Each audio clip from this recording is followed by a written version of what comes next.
দাবি সরকার তুমি মানি নিও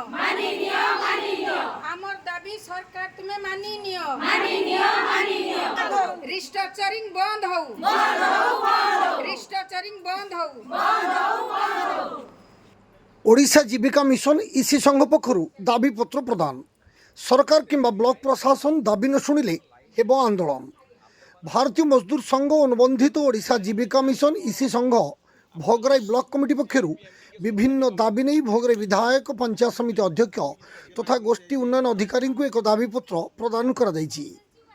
जदि सरकार किंबा ब्लॉक प्रशासन से गुहारी न शुणती ताहले आगामी दिन में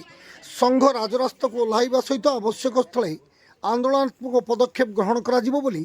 भोगराई ब्लॉक स्तरीय संघर सभानेत्री कनकलता नायक संपादिका जमुना प्रधान भोगराई ग्रामांचल ब्लॉक स्तरीय संघर सभानेत्री मधुमिता परिड़ा और संपादिका काननबाला पात्र प्रमुख चेतावनी देइछन्ति। सूचना मुताबक गत सरकार समय गठित मिशन शक्ति संघ को एसएचजी स्तर पुनर्गठन करने को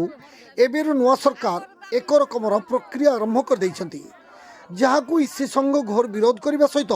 सरकार निर्देशनामा अनुजाई इसी मानकर पुनः निजुक्ति तथा स्वयं सहायक गोष्ठी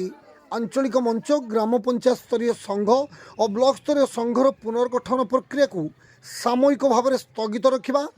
इसी माने पूर्व सरकार समय नहीं स्कूटर ऋण एजाए सुझी नथिबारु प्रति नूतन सरकार संवेदनशील होई आगामी 3 वर्ष पर्यंत काम करने को सुजोग देवा एवं इसी मानू से समस्त बकेया पाउणा प्रदान करने आदि विभिन्न दाबीगुड़ी को नहीं सरकार को अवगत करा जायछि। तेबे सरकार से प्रति संवेदनशील नही अधिकंतु ओडिशा जीविका मिशन बीपीएम एमबीके और सीआरपी मानक जरिए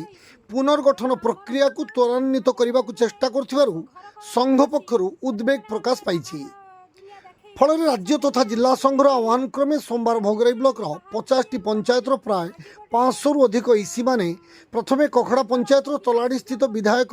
गौतम बुद्ध दासों बासभवन को जाई तांकु ए बाबद अवगत करने सहित एक दाबीपत्र प्रदान करते। यापर भोगराई पंचायत समिति कार्यालय पहुंची अध्यक्ष प्रवीर कुमार गिरी और गोष्ठी उन्नयन अधिकारी अनुपस्थित कार्यालय सेक्शन ऑफिसर गौर गोपाल कामिला संघ पक्षर एक दाबीपत्र प्रदान कर तेबे जदि सरकार किंबा ब्लॉक प्रशासन ए बाबद कौन पदक्षेप ग्रहण न करती ताहले आगामी दिन में ब्लॉक हजार हजार इसी माने बाध्य होई राजरास्ता को ओह्लाइबा सहित आवश्यक स्थले आंदोलनात्मक पदक्षेप ग्रहण करेंगे बोली चेतावनी दिया जायछि। नमस्कार, मो नाम मधुमिता परिड़ा, मु Bhograi rural BLF Vijayalakshmi BLF president. आज आम ए ब्लॉक रे आसी उपस्थित होबार कारण आमर सरकार जो चिठी कर बाबद किंतु अद्यावधि आम जिते बड़े मागणार खटी आसचु से कहीं भी प्रेसिडेंट सेक्रेटरी कि इसी मेम्बर होगापी जिले को समय देवाई चाहून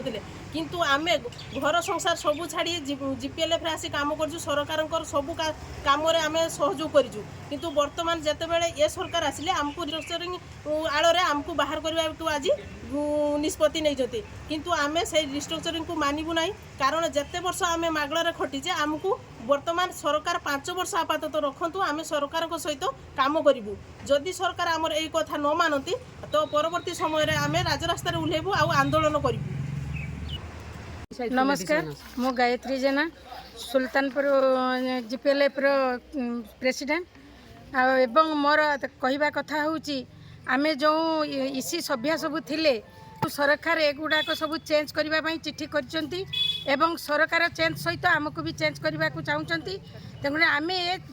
माने परिवर्तन को आमको बंद करा जाऊ एवं आमको स्थायी करा जाऊ एवं आमर भविष्य देखा जाऊ। पुराना सरकार जो थिले नवीन सरकार से आमको स्थायी करथिले आम माँ मान को सहनशील करथिले एवं शक्ति देइथिले ए सरकार आसी आमको से शक्ति छड़े नौचंती एवं आमर ए दाबी पूरण हो जिमिति आमे सबुदिन ए सरकार सहित काम करिबु। सरकार जदि न शुणिले ताले आमे निया जळैबु। बालेश्वर जिला भोगराई